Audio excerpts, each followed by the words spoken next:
Starting today, an international spotlight will shine on a story that gets to the heart of First Amendment rights, all sparked by a raid in small-town Kansas. In August 2023, police in Marion, north of Wichita, raided the offices of the local paper, the Marion County Record, taking computers, cell phones, and documents, claiming they were looking into sensitive information a confidential source had given the paper about a local business owner. They also raided the home of the paper's owner, Joanne Meyer, who collapsed and died the very next day. Her son, Eric, the Record's publisher, believes his mom died from the shock of it all. She's not one who liked to be intimidated, but I think at her age she felt that she didn't have the ability to fight the intimidation, and so it frustrated her very much. She kept saying, "Where are all the good citizens that allow this to happen?"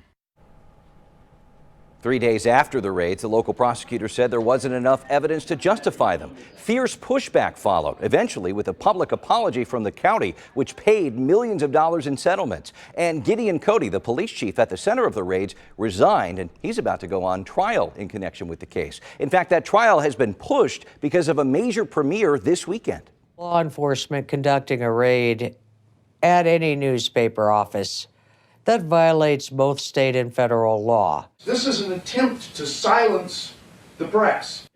Seized is a feature-length documentary on the Marion raids, premiering tonight at the Sundance Film Festival. It focuses on the fierce debate this sparked about the abuse of power, the power of journalism, and our constitutional rights. Sharon Leese is director and producer on the project and joins us here on Heart of the Matter. Thanks for being here on such a busy day and weekend for your film. First off, what made you want to focus on this story?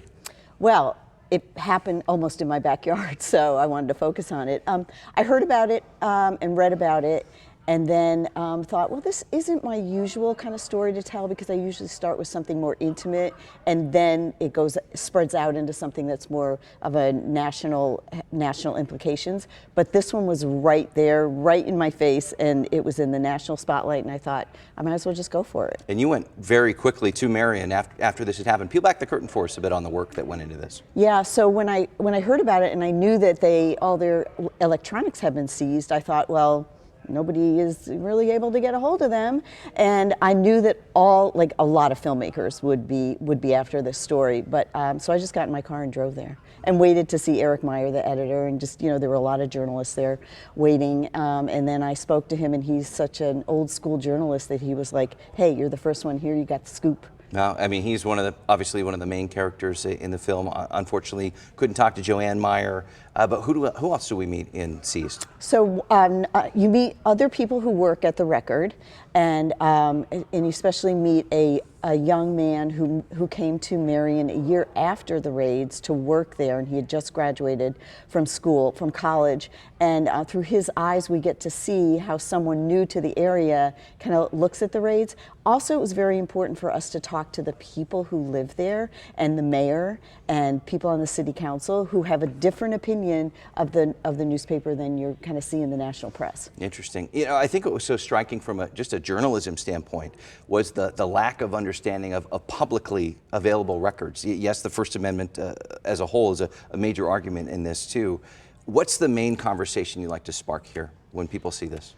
Well, it's interesting because it is about the First Amendment, it is about the Fourth Amendment and those amendments being violated. However, it's about talking about a community and its local newspaper, and like what those tensions look like between them, and what we can do to sort of just listen to each other and hear each other so that things like this don't happen. Yeah, and I think it's an important lesson that everybody should learn, and it was, like you said, in our backyard, thrust into the national spotlight. Sharon Leese, thank you so much, and we look forward to seeing your film.